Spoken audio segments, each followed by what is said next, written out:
All right. Tonight, we have got a fantastic obituary. People are going to want to hear that one. But then we've got a lot more, man. We've got some of these stories that are really good. The guy with the chopsticks. I don't even know how you end up with chopsticks there or how you don't know that they got there. Yeah, we got more things for sale on Facebook, real things for sale on Facebook Marketplace. This is sweeping the nation. People love it. They're very excited about it. And then a couple insane videos. If you're able to watch this, you're going to want to see it. If you're listening, we will do our best to describe it, but you'll still want to go to the YouTube to check it out. So these are going to be worth a look. So, all right, brother, you ready? Let's just jump in. Let's roll. All right, let's do it. Here we go. T-minus 10, 9, 8, 7, 6, 5, 4, 3, 2, 1, 0, and liftoff.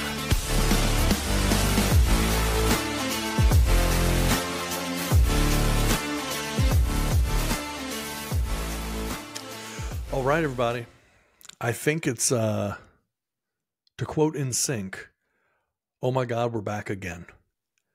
It is time. You get the horn show. Tad and Jeff, this is the big show. So welcome, everybody. However you found us, you're in the right place. Prepare to be entertained. Jeff, how you doing tonight, brother? Hey, doing good. Is that really an NSYNC song? Is that what they say there?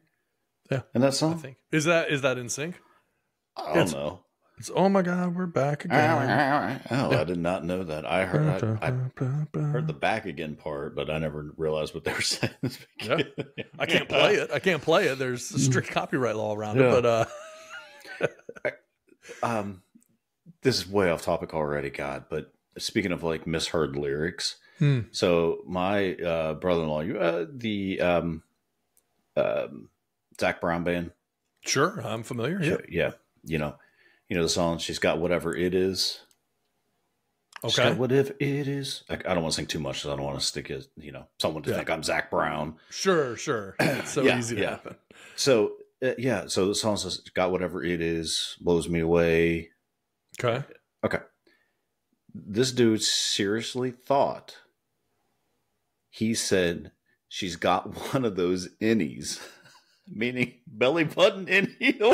Like, dude, you did not think he was singing about a belly button, did you? She's like, yeah. What is it? Holy cow, dude! Like, come on, man. Yes. And this is a man who's gainfully employed. This is a well, he's ex-brother-in-law, so I assume so, but I don't know for sure. But yeah, she's got one of them innies. One of them innies. Blows me away. Yep. Blows me away. Can't believe it. Didn't know it was possible. Yeah, like I believe 99% of the country, of the world, probably has innies. Yes, exactly. It's not. It would be super weird if she didn't. Yeah. Carry on. It just made me think of it. So. Yeah, that's insane. All right. Well, yes, we're already derailed tonight, and we haven't even gotten past the intro. We should just start over. All right, so we're going to go rapid fire. We got a lot of great stories. We are going to roll through them as we do. As always, as we talk through these things, we may have seen the stories ahead of time. We may not have really looked through them very much, and we definitely don't know each other's reactions or literally did no show prep at all. So just woke up. Somebody told me it was time to record. They wheeled me in here, and here we are. So. Here we are. All right, so I thought this was a really, really fascinating obituary written by children who had been abandoned by their mother. Oh. You tell me if you think they ever reconciled. Lady's name is Kathleen Demlow. Kathleen Demlow was born on March 19th, 1938 to Joseph and Gertrude Schrunk of Wabasso.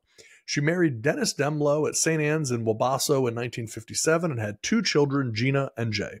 In 1962, she became pregnant by her husband's brother, Lyle Demlow, and moved to California. She abandoned her children, Gina and Jay, who were then raised by her parents in Clements, Mr. and Mrs. Joseph Schrunk. She passed away on May 31st, 2018 in Springfield, and will now face judgment. She will not be missed by Gina and Jay, and they understand that this world is a better place without her. Yikes. Yeah.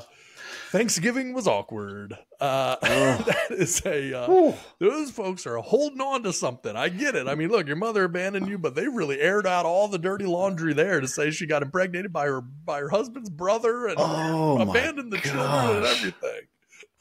Oh, who raised the kids? Now I want to know more of their story. Well, they said who would raise the kids. It was the children were raised by her parents, Mr. and Mrs. Parents. Joseph Shunk. Okay. Yeah, so were her parents. Oh, yeah. Oh gosh. Yeah. Jeez. I mean, let's just say she had the kids at 20. I mean, these are people in their late 40s, yes. early 50s. Yeah. Oh, they are seriously holding on to that grudge. Yes.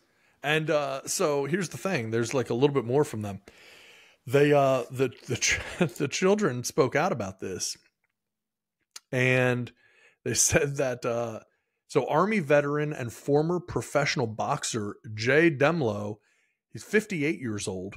He explained why he and his older sister Gina, who was 60, had felt moved to publish such an obituary. "You can't believe the dysfunction of the family," said Demlow, who now lives in Avon Lake, Ohio, which is a suburb of Cleveland. "They'll never know what we went through, but it helped us to write this. We wanted to finally get the last word. It was Gina's idea to write the obituary when she learned from a cousin that her mother was on her deathbed." So she hadn't even died yet. So when she found out that her mother was on her deathbed, was going to be dead soon, she's like, "Oh, we're going to write a really good obituary." Oh. She had no desire to see her, but asked for a picture that was duly published along with the words penned by her brother. The obituary, which ultimately appeared exactly as he wrote it, was actually rejected by one Springfield newspaper on the grounds that it was too offensive to print. After publication in print and online, it was deleted by the Redwood Falls Gazette's website and from legacy.com, where it also appeared. Yeah.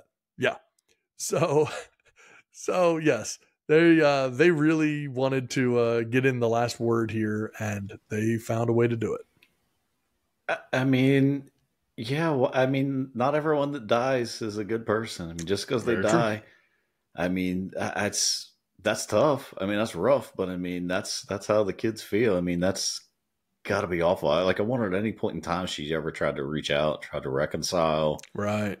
Hey, I was young. I was dumb. I was stupid. Yeah. Doesn't sound like it. Clearly. Does not sound like it. No, they did not accept that olive branch if it was ever extended. That's for sure. Yeah. I mean, that's pretty rough. I mean, if you're going to to really sit there and say, to talk about the fact she got knocked up by her husband's brother, she abandoned her children, and now she's going to face judgment. Oh my God. The world is a better place without her. Yeah. Just brutal. in time for the holidays. Just a little holiday season's message greetings, everyone. From our family to yours. May the world shine brighter now that Mom is dead. Dang. Ugh, crazy, that's rough. Man. Yes. They don't mess around in that family. She toughened those kids up, and then that's what happens, is that the student becomes the teacher. She toughened them up, and then they used that toughness against her while she was on her deathbed. There you go. Maybe they that waited was until her she point. was weak, and then they struck. Yeah. Maybe that was her point. You know, she knew she wasn't going to be around. You know, Tough Johnny love. Cash sang about a boy named Sue. And That's right. Explain why he named him Sue. That's it. Toughen you up. That's it. All right, so now from talking about a lady who is now history to real history, and this, again, we talk about it on this show quite a bit. It is a small world. It does not matter if you're looking at sports, if you're looking at politics, history, whatever it is a small world. This is a great example of how it is a small world. In 1864, actor Edwin Booth was on a New Jersey train platform waiting to board a train. As people hurried to get on, the train suddenly moved, causing a young man next to Booth to lose his balance and start to fall between the platform and the train. Reacting quickly, Booth grabbed the young man's collar, saving him from falling. The young man, realizing who Booth was both thankful and amazed. They separated, unaware of the strange twist of fate that would emerge later. Edwin Booth's younger brother, John Wilkes Booth, would become notorious for assassinating President Lincoln in April of 1865. Interestingly, the young man that Edwin Booth saved on the train platform was Robert Todd Lincoln, the only surviving child of President Abraham Lincoln, making their meeting quite significant. Is that crazy or what? Oh my gosh. So the brother of John Wilkes Booth saved the son of Abraham Lincoln from getting crushed by a train. Hey, you save one, you lose one, I guess, That's right. That's right. Jeez. Yeah, it's even Steven. I mean, that's just that's how it works. That's how the world works. I mean, is that crazy though? I mean, that's insane. What are the chances? They didn't even know they were standing there next to each other. They didn't know anything about it. So yeah, right place at the right time. And he was a pretty big actor, I guess, in that time, right? I mean, so he was recognizable at least. Yes. Yeah, and I think I've seen some pictures like that. I think this guy has like statues or something like that of him. Edwin Booth, if I'm not mistaken, I believe he does. So I mean, yeah, he was kind of a big deal, I guess, back then. Yeah, he was. Like he was pretty well known guy, very esteemed actor. He was an internationally renowned actor in the mid 19th century. He was born into a theater family. His father and two brothers were also actors, and yeah, he performed. He did Shakespeare plays, all kinds of different things, and yeah, they did a lot of stuff. Plays in Central Park and everything else, and then obviously with the war going on, that certainly kind of screwed some things up. But yes, very well known actor, and then clearly very involved now in the legacy of the Lincolns. They are tied in. And here's the thing, and this is how life is just unfair sometimes. If you're in the Booth family, old John Wilkes, it's he drags you through the mud all the time, but nobody's mentioning the good that gets done over here by Edwin Booth. It's like, come on, man, how about Edwin doing something? He saved a Lincoln. Nobody cares about that. It just tells you the media only focuses on the negative. They don't want to hear the positive stories out there. You'll never see a single headline about Edwin Booth saving Robert Todd Lincoln. But old John Wilkes Booth, that's all you want to hear about. Exactly. Mainstream media and their biases. That's right. It's ridiculous. All right. Well, moving on. And we got plenty to move on to. Okay. This is a story I'm going to tell you ahead of time. I don't know how it's possible. It doesn't make sense to me. I don't understand it just from a high level. But it's not my job to make sense of it or understand it. It's my job to just report it. Man shocked to discover source of headaches for 5 months is a pair of chopsticks inside his skull. It doesn't make sense that this could happen, but a pounding headache led to a shocking discovery for a man in Vietnam after the source of the pain was revealed to be a pair of chopsticks. After the man experienced severe headaches for 5 months, doctors at Cuba Friendship Hospital in Dong Hoi told the 35-year-old man that he had a pair of chopsticks lodged inside his skull, according to the New York Post. Upon checking into the hospital on November 25th, a CT scan revealed that the man was suffering from a rare, potentially life-threatening neurological condition that was caused by the pair of chopsticks that had allegedly gone up his nose and into his brain. The Post reported that while the man was initially surprised at how chopsticks ended up inside his skull, he soon remembered a fight he was involved in while out drinking 5 months prior. The patient reportedly told doctors he could not reveal or recall many details from the fight, but he did remember someone stabbing him in the face with an unknown object. I feel like if that's the part you need to remember, that's the only thing you need to remember. The surgeons were able to successfully remove the chopsticks, and the patient was said to be in stable condition, waiting to be released from the hospital. Here's my thing. And again, this has never happened to me. I want to be clear about this. Sure. But if I'm having horrible headaches for 5 months and I go to the hospital and they say, well, it appears that you have a pair of chopsticks in your brain. The idea that then I say, well, you know what? I did get in that fight. I don't remember much about it. But now that I think of it, I do remember someone stabbing me in the face with a foreign object. Like, you didn't think that was relevant to this whole situation?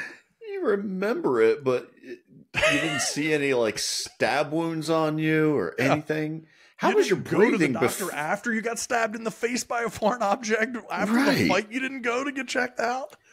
And then did you just have terrible time breathing to begin with? Because I would imagine that had to be blocking something. It would have to make breathing pretty hard through your nose. At no point were you like, oh man, I got a lot of sinus pressure right now. Yeah, I mean, my freaking chopsticks. And look, I know nothing about the Vietnamese medical system, okay? But chances are it isn't maybe on par with America or Canada. But they were able to find pretty quickly, you got chopsticks in your skull. The idea that you went in there with no idea, you really didn't know what was going on. My guess is it's like one of those things where, you know, it's like, oh, I had a, you know, I don't know, a toy car in my rectum or something like that. You hear about all these crazy stories, but like, I don't know how it got in there. I don't know what happened. It was a weird accident. My guess is this dude had to go in there with some idea. He wasn't just like, it wasn't like, I have no clue. I think it was more like, I don't know. I haven't seen my chopsticks in a while. And ever since then, I seem to be having headaches. Oh my gosh. How blackout drunk did you have to get? Dude, seriously. Oh my gosh. Seriously, how bad would you have to be? And you woke up and continued on with life. Like the next day, like you didn't have a bloody nose. You didn't have any issues from this. I mean, I guess the fight was bad enough that you didn't even notice these other issues. Maybe you had a broken nose already, or your face was all swollen. I don't know. And how did the guy get both chopsticks up the dude's nose? It had to take time. I can't imagine it's like, and that's the end of the fight. Like, was he knocked out and then like he shoved him up there at the end, like as a, you know, a kind of a parting gift, you know, for the I don't fight? want to know the details. I truly have no desire to know the details. Kind of be curious the details. But I will tell you, I mean, this isn't just, I'm not just throwing this out there. This is on Fox News. Like, this is like a very like real thing that happened. This isn't like some weird corner of the dark web. This is a real story that got picked up. And straight up chopsticks up his nose. 5 months. 5 months. I'm not sure what's more impressive, like the dude having chopsticks up his nose and not doing anything for 5 months, or the person that put the chopsticks up the nose. Yes. That's pretty impressive. He's pretty creative. That you can, I mean, chopsticks aren't, I mean, I don't know. Maybe they have like, unless they have mini chopsticks, they're pretty big. Yeah, like I don't know. Do they have like a salad? Like we have a salad fork that's smaller. Do they have like a salad fork type chopstick in Vietnam? Could be. So they're small. Just for like how'd you get carrots and stuff? Like you got them all the way up there that you couldn't like look and see them sticking out. Very you would think the dude would look like a walrus. He would just have like 2 chopsticks hanging down, but nope. They're all up in his brain. So strange. That is very strange. Yeah. So anyway, I saw that story. I thought it was worth talking about. And then there's another story. I'm actually going to flip it over to you on this one. So we have someone, you know, this guy was in pain for 5 months and goes to the hospital and get checked out. And then we have a story that is the exact opposite of that. Someone who does not have issues, and also, in all fairness, not chopstick related either. Right. But thought it was worth going with. So why don't you break us down on this one? Yeah, due to an extremely rare condition where she was born without her 6th chromosome, Olivia Farnsworth does not experience fatigue, hunger, or pain. Less than 100 individuals are believed to be living with this condition, and Olivia is the sole known case that displays all 3 of these symptoms. During infancy, Olivia displayed an unusual pattern of minimal eating, limited sleep, and absence of crying, which her mother found particularly perplexing. I would have been like, this is the best baby ever. Yeah. It was not until 2016 when Olivia was struck by a car and dragged on concrete pavement that her mother truly grasped the extent of her daughter's uniqueness. Despite the severity of the accident, Olivia got up, seemingly unscathed, and calmly walked back over to her mother, who was distraught and fearing the worst. The doctors examined her and found Olivia was perfectly fine, except for some minor cuts and scratches. The doctors believe that she was able to emerge from the accident with minor injuries because her body never tensed up, because she had no sense of fear and couldn't feel any pain from the impact. How is this possible? How could you get hit by a car? Okay, like I get it. You wouldn't tense up if you didn't see it coming, right? So that's like not that big of a deal. But it's like afterwards, like even separate from the tensing up is the fact you got hit by a car and dragged on concrete. Like you would still, there's still a physical issue there, even if you didn't feel like it hurt. I mean, aren't you still bleeding everywhere and busted up and everything else? It's like Wolverine. So this is like like in the Logan movie, they had the young girl that was like a young Wolverine. Like this exactly is like her. What She's that like is. The young Wolverine. 100%. This is exactly what this is. I mean, imagine that. Like she just gets up, dusts herself off, and walks back over. Like, all right, are we still going to the park or what? You know, a baby Terminator. That is exactly crazy. what it is. What a weird thing to have. Okay, so what was it again in the beginning? She doesn't experience, what is it, pain? Hunger or fatigue. Oh my goodness. So she never gets tired. She's never hungry and she feels no pain. I mean, if that's not a superhero, I don't know what is. Also a trained assassin. 100%. Yes. Or at least her powers for good. Or at least a very good cross-country runner. Yeah, that's right. Yeah, don't get hungry. Just not tired. Running. Yeah, no pain. I'm good. We did a thing, remember a few weeks back about that Big Dog's Backyard Ultra, where the guys like put her in that, man. That's sort of like insane, endurance race. She just wouldn't stop. She was just keep running and running. Like I don't need a break. I'm good. No, that's good. I'm unbelievable. Because you almost think that like certain things are just automatic within the body, right? Like it's like how do you not feel tired? Does that just mean she doesn't feel it and then all of a sudden she just has like narcolepsy and just like, because you still have to sleep at some point. That's got to be awfully weird. How do you manage that in your life, you know? Right. And it sounds good, you know, because, and, you know, I've seen some of these things like when TLC was actually, you know, the learning channel. Yeah. You know, and not, you know, these people that go to foreign countries to get a fiance. You're right. It is a lot better now. Which I love, by the way. It's a lot better now than it used to be. Things got a lot more spicy on TLC. Sure did. But, you know, there was, I remember watching some things where people didn't experience pain like young kids, and like how parents thought like, oh, this is a great thing. But then you realize like how much like pain keeps us from danger. Yes. You know, we pain can touch a creates stove. Safety. Right. So we can touch a stove, and, you know, if we break an arm or a leg, we're not going to continue going without telling anyone about it. So it was really like, at first the parents were like, this is fantastic. And then realized like, oh, this is awful because my kid doesn't know they're in pain. My kid doesn't know that they're injured or hurt or know to stay away from danger. It's, you know, so it's got to be, that's it. It sounds good in theory, but, you know, I guess in for a comic book, it's really good. But in real life, that's a serious issue. So that's crazy, man. Scary. Yeah. Cause I'm assuming not only you probably not grow out of it, but it's not like they're going to bother learning how to treat it if only 100 people in the world have it, you know, like it's just, okay, you're on your own at this point. We're not going to solve that problem for you. Exactly. It take 100 years of research to figure out how to even do this. No one may ever have this again. Yeah, for what I don't even know what that would be. 1/2 of 1,000,000% of the world that has it. You know. Yeah. There's not a lot of money in that treatment. That's for sure. Right.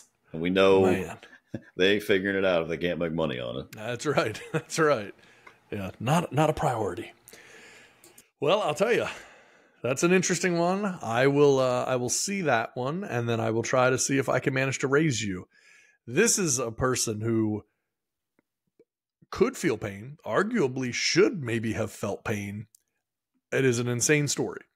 In September of 1956, Thomas Fitzpatrick, after a night of heavy drinking in a New York City bar, claimed he could fly from New Jersey to New York City in 15 minutes.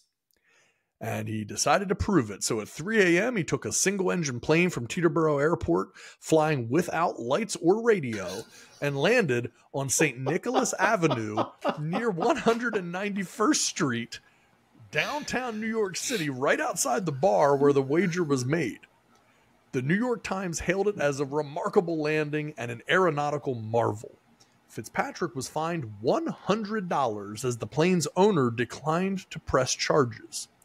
If that was the whole story, that would be great. Absolutely.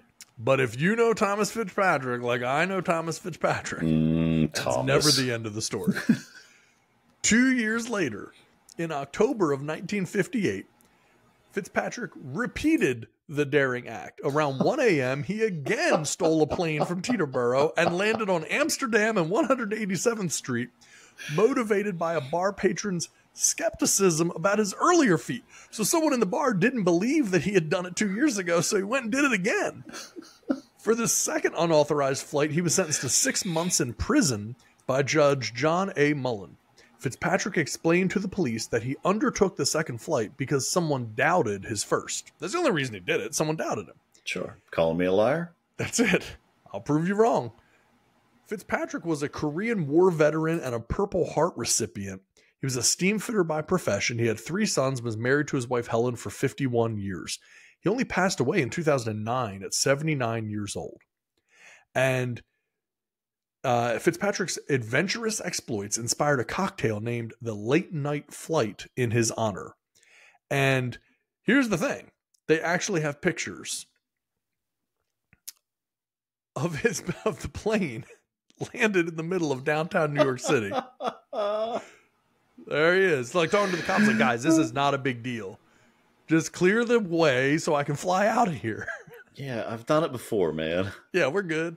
Are you guys doubting me? You better not be doubting me. Oh, don't you dare. Can you believe that? I mean, obviously it's a very different thing nowadays. New York is much more built up than it was back then.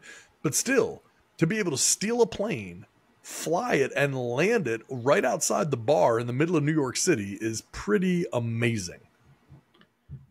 So if anyone's wondering out there, what is in a late night flight? I've got the recipe here for you. Again, this is named after Tommy Fitzpatrick. Yep. You pour Kahlua in the base of a cocktail glass. And a separate mixing glass, you're going to muddle blackberries, add Chambord, and 1 ounce of vodka and shake with ice. You're going to strain carefully into a layer over the Kahlua. And another mixing glass, shake egg white, syrup, and the remaining ½ ounce of vodka without ice to create an emulsion. Layer this fluffy white foam on top. Okay. So it's a very complicated drink, but it sounds like it might be pretty good. Yeah, very complicated. It sounds like it's got a decent amount of alcohol up in this thing, so which makes sense because, you know, you had to be pretty drunk to be able to take this on twice. So. It might take them longer to make the drink than it took him to actually make the flight.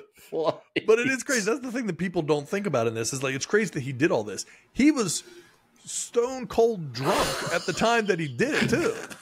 He's like not just that he managed. Like, if you just stole a plane and flew it from New Jersey and landed in the middle of Manhattan safely, that would be insane and amazing. But then to do it absolutely blackout drunk is even crazier. And then he did it twice. So that's how we do it in America. That's right. Don't call Americans liars because we will prove you wrong. That's right. It's gonna be embarrassing to you. Don't you look stupid. Yeah, it's like, okay, buddy, you stay here. Don't leave the bar. I'm going to be really disappointed if you just left and went home. You got bored. I'm out of here, and I'll be back with a plane in just a little while. Just keep an eye outside. Yeah. Wink. Time me. Yeah. Time me. Go. Crazy. Crazy. Now, let's go into a little bit of, related to that, but a little bit of a different direction here. On July 28th, 1945, an American B-25 bomber crashed into the Empire State Building. After the pilot got lost in a heavy fog lost sight, smashed into the building, killing 14 people, causing $1 million in damages. Keep in mind, that's $1 million in 1945.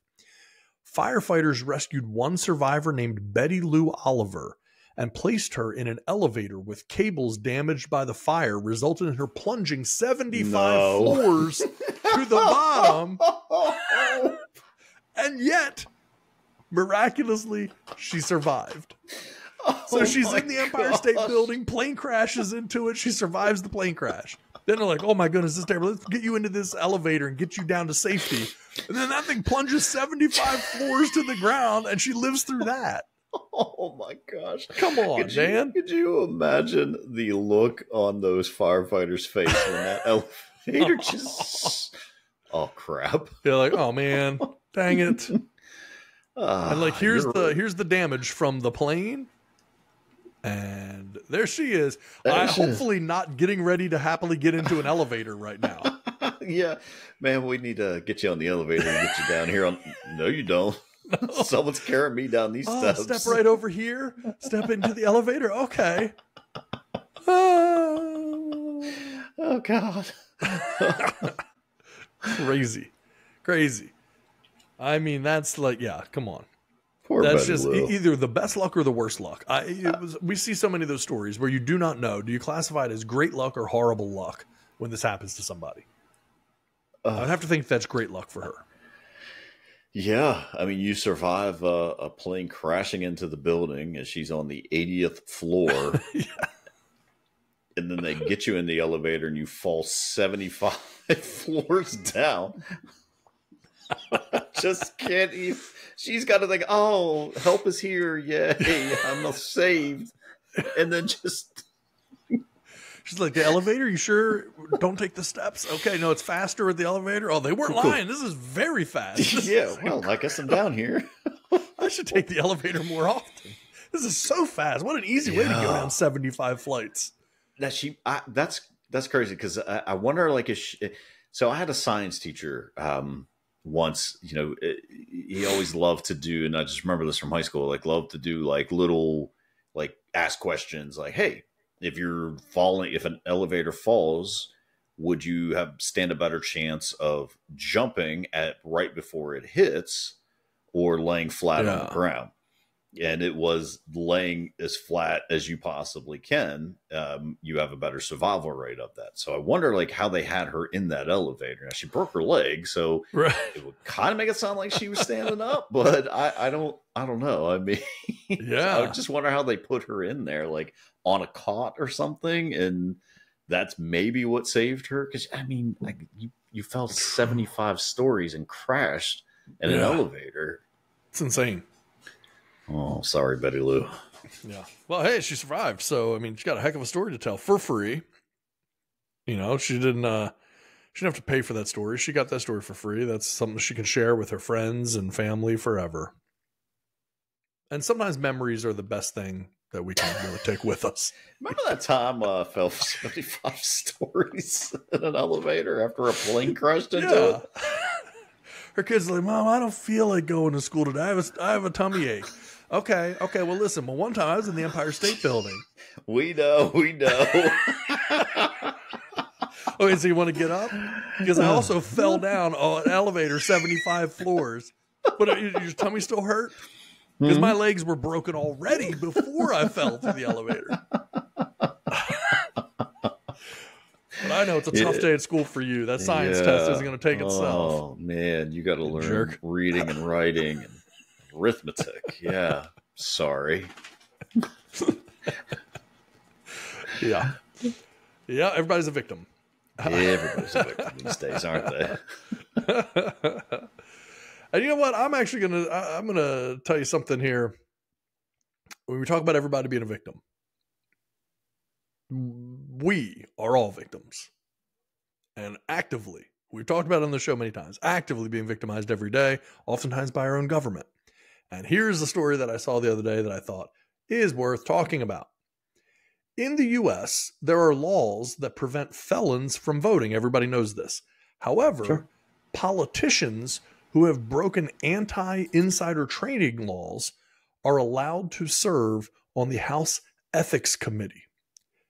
4 different members of the House Ethics Committee's 10 members have violated the Stock Act. John Rutherford has 152 violations of the Stock Act. David Joyce has 136. Michael Guest, the chairman of the House Ethics Committee, has 2 violations of the House Stock Act. And Deborah Ross has 1 violation of the Stock Act. They're actively breaking the law, violating the Stock Act, and they sit on the board of the House Ethics Committee. And they've broken it hundreds of times. Is that crazy or what? And we've seen it before about all of these, you know, we talked about on the show before about like Nancy Pelosi's net worth and like all of these people. And it's just insane what ends up happening. Like how wealthy, and we know the insider trading that goes on and, you know, all of these things. But this is such a great example. I mean, they know everything about the companies and who's going to be legislated to be successful or not. They just buy up all the stock and make tons of money first. Yeah. And just do it all while laughing at Americans. Yes. Someone said you don't hate the media more than you should. And I feel like that's the same way with politicians. You can't hate them more than what you already do. Like you should hate them more. Yeah. I mean, how? Yeah. It's just not.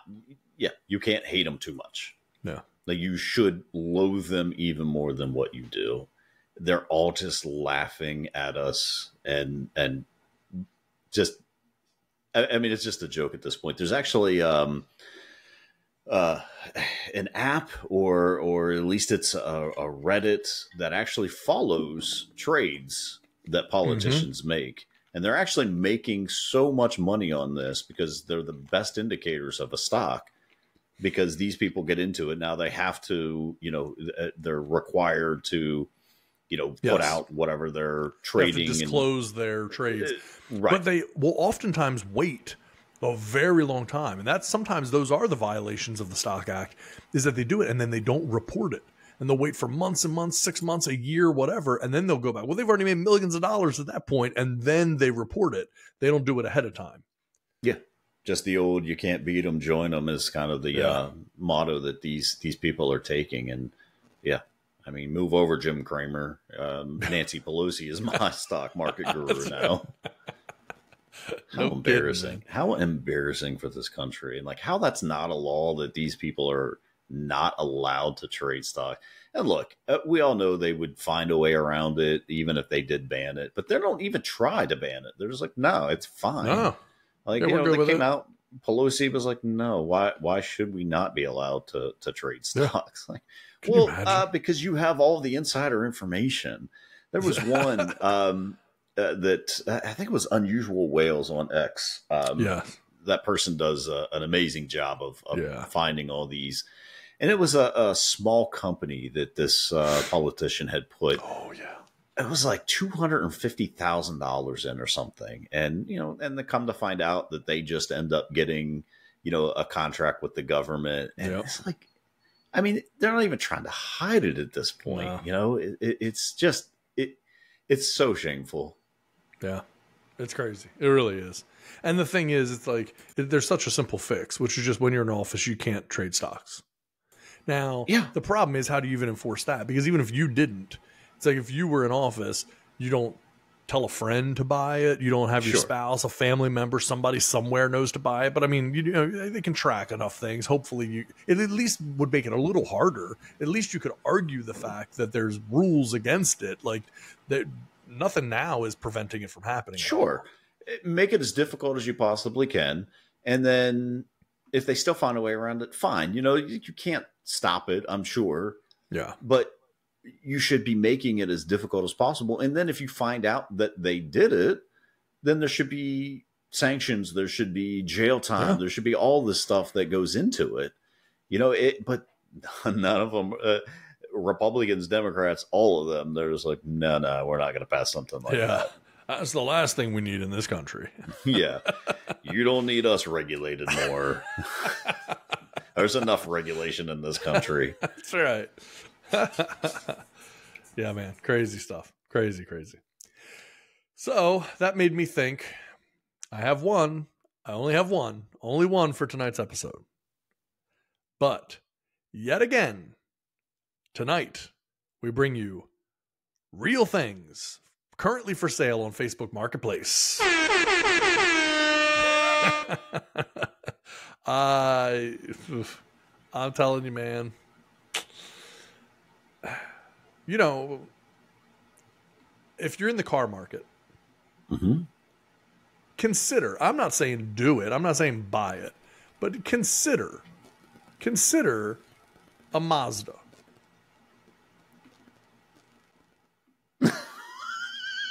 Is that a Miata? Yes.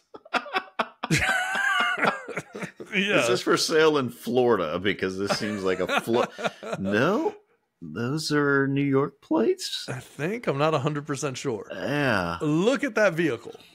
I have some other pictures. Look at the gas mileage. I mean, come on, man. Like, that's your Mazda Miata. How much is it going for? So it's been driven 150,000 miles. Okay. And so they say, this is my lifted Miata. Custom body mounts on a Bronco 2-frame to mount the Miata body on top. Has a 4.0 and the 8.8 from an Explorer. Rest of the drivetrain is Bronco 2. Interested to see what kind of trades I can get. Send me your weird, wild, etc., and we can talk details. So this person who owns this vehicle is hoping to trade it for something weird. So it doesn't even really want money. He just wants another weird trade. Well, Yeah. Maybe you can get a hold of the glove hand sculpture. Yeah. That'd be Might need to nice. throw a little more in, but always throw in the Statler Brothers autographs. And Yeah. Or a hornet's nest. Plenty of options. Yes. Is that insane or what? I mean, oh, you gotta love it. Like the amount of time and money someone took to do that to a Mazda Miata is just taking a Mazda Miata insane. or putting it on top of a Ford Bronco, Who even bolting it thinks to do together, that? putting a transmission, engine, and everything. And like, all right, got anything weird? Yeah. Yeah. Show me your weirdest stuff, man. I'd be interested. Let's get So weird strange. with this. So strange. Jeez. So yes. So for anyone listening who's not watching, a Mazda Miata is like a little 2-seater sports car, very tiny. You probably have seen these. You look it up, you'll know what I'm talking about. Tiny, tiny little 2-seater sports car. And they have giant mud tires, like monster truck tires on this thing. It's like 8 feet in the air. I don't even know how you get in and out of it. You need a step ladder to get in and out of it. Absolutely. And yeah, 2-tone green with gigantic mud tires on it. I mean, it's taller in this one picture than the pickup truck that it's sitting next to. So, yeah. So it's just like, come on, man. So someone has to do all that work, and then just like, I don't know. I guess I could let it go if you had something weird enough. Like, that's just so strange to me. So Do you have no money, or do you have tons of money? I don't know. Too It's much. impossible to read this person. This person doesn't care about money. I can tell you that much. This Money does not rule their life at all. Not at all. This person just goes with the flow, whatever comes. Yeah. So they're this person that just, that part of the brain that says, "Is this a good idea?" Yeah, it just doesn't. The answer's have that always part of yes. the brain. Yes. Just the needle is buried all the way on the side that says yes. Everything's a good idea. Heck yes, this is a good idea. Yes, I thought that one was pretty good. So I like to find these from time to time, and I will say too. I mean, not for nothing, it does have leather seats. So Well, there you go. yeah, they're very clear about that it does have leather. So yeah, and it's convertible, so you gotta like that also. There you go. So yeah, man, if anyone's out there in the market, we might be able to broker a deal for you. So happy to help for a small percentage. Yeah, that's it. I don't know what you're going to be giving up that is of value, because I don't think money's going to be involved in this. That does not sound like any money will be involved. I don't You want to got know what cash? is involved. Nah, I'm not interested. Yeah. No, I don't believe in it. Don't believe in cash. Clearly I don't. As you see, I tricked out a Mazda Miata. So, Time is a flat circle. Money is an illusion. I don't buy into all those things. I just climb up into my Miata and take off into the sunset. Let the wind blow through my hair. All right, so let's see. We're getting close to wrapping up here. I found this video the other day. You know, again, I say it all the time. Nobody ever learns a single lesson from this show, but I always say it. If you're in a laundromat, and our listeners might be, well, I want you to see what happens to this person who is in a laundromat. He's doing his laundry pretty simply. Normal day for him. Man, I'm exhausted. Let me get the heck out of here. Okay. Laundry's taken care of. Doors closing. Place is empty. And then someone's got something going in the dryer over there. What's that?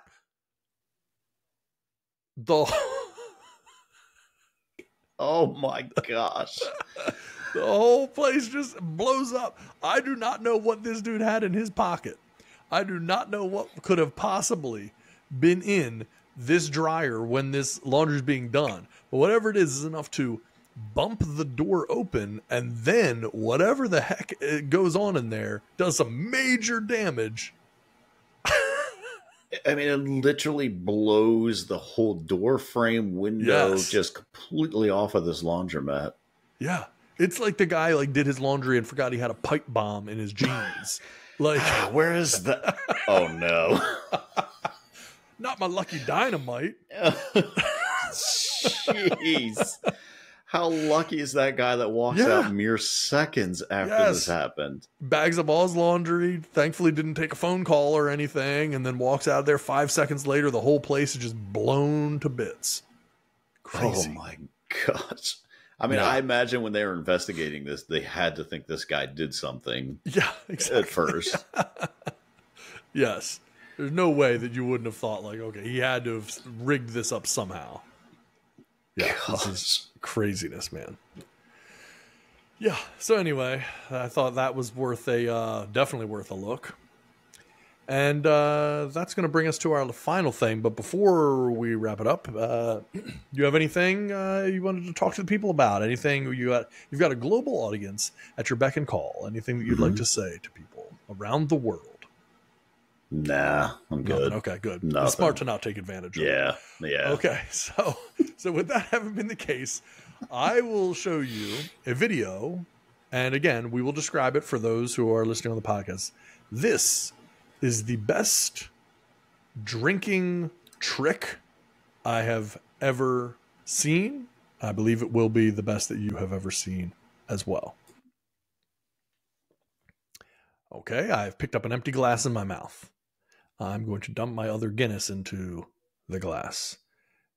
This alone is already very, very hard to figure out how you could do it. Already difficult.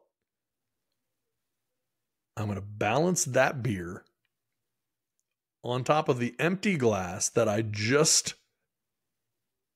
poured out. I've got to transition it onto the back. This doesn't seem possible. Do you know where this is going to go? I mean, it hasn't spilled a drop at this point. Not a drop. Now watch this. Sliding. It's going in his mouth. I can promise you that. Sliding up. Oh, wait.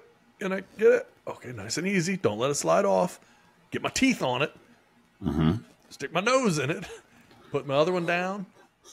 And gone. I mean, how many times did he try this trick? Seriously. Before he got it. And why try it? Who thinks of this? Yes. It is unbelievable. Who could manage to do that? So again, for the people listening, he has one empty glass and one full glass of Guinness. He has the one empty glass sitting there. He picks it up with his mouth. In fact, I will play it again as we're discussing this here. So he has the empty glass. He picks that up with his mouth. Then he's holding that with his head tilted back so that is a level glass. It's open, and then he's pouring the other Guinness into that empty glass. He's holding with his mouth. And again, perfect pour of this Guinness. I've been in a lot of bars that cannot pour a Guinness as well as this guy did. No. Then he flips the empty glass upside down, and he's able to balance the full glass of Guinness on top of the empty glass, slides his face up the glass of Guinness, not spilling a drop throughout this entire time, then gets it from the top, leans all the way back, and is able to then chug what would definitely be a full pint of Guinness. Careful, careful. He gets it to the very top. Bite on it. And then again uses his mouth. Yep. And then chugs that Guinness. Empty. That's insane. It's impressive. I mean, it is so impressive. What do you How do do you ever with find this? out you can do it? And what do you do with this knowledge besides just going to a bar and say, "Look what I can do"? It's easy to say that, but it got him on the You Get the Horn show. Well, it sure did. This guy just got seen by a global audience that it would normally he rarely gets out of his house. There's going to be people in Canada, England, Germany, Switzerland, all over the world, Australia that are watching these. I'm guessing he gets out of his house a lot. He probably doesn't get out of the pub a lot. He gets out to go to the bar. That's true. Yes. Yeah. Yeah. Crazy. That's a heck of a drinking trick, man. That is impressive. Yeah. So that guy is no joke. I don't know how you do it. I don't know how you learn to do it. I don't know how you can figure out how to do it. Pretty daggone good. So yeah, more power to him. Anyway, I think that's going to wrap us up for tonight. Any last words, any last messages before we wrap this sucker up? I'm not sure how you top that. I mean, that speaks for itself. This is what this show is all about. We just, useless information. Yes. Yeah, you're not wrong. That you need. That's right. You need it. You may didn't not know want you it. needed it. You may not want it. You shouldn't. But you got it. You got it. Now that you have it, what are you going to do with it? Great power comes great responsibility. Don't try this at home. Try it in the pub, but not at home. That's right. Feel free to try.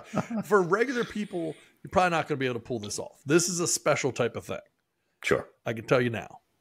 So, you're not that guy, pal. Trust me. You're not that guy. Yeah. So if you're thinking about going to your local bar and you're not trying that guy, this, pal. Trust me. You're not that guy. You're not that guy. Don't do it. You're don't not that bother guy. trying this. Please you just don't. order your Miller Lite, sit in the corner.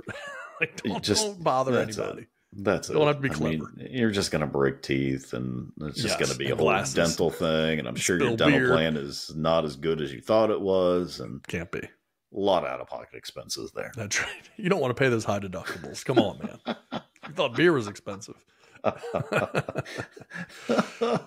All right, that's it for us tonight. So with that, we bid you adieu. We say thank you, everybody. We appreciate you making us part of your day, and we will continue to try to keep you entertained. We look forward to talking with you next week, and that'll do it for us. So thank you, everybody. Good night.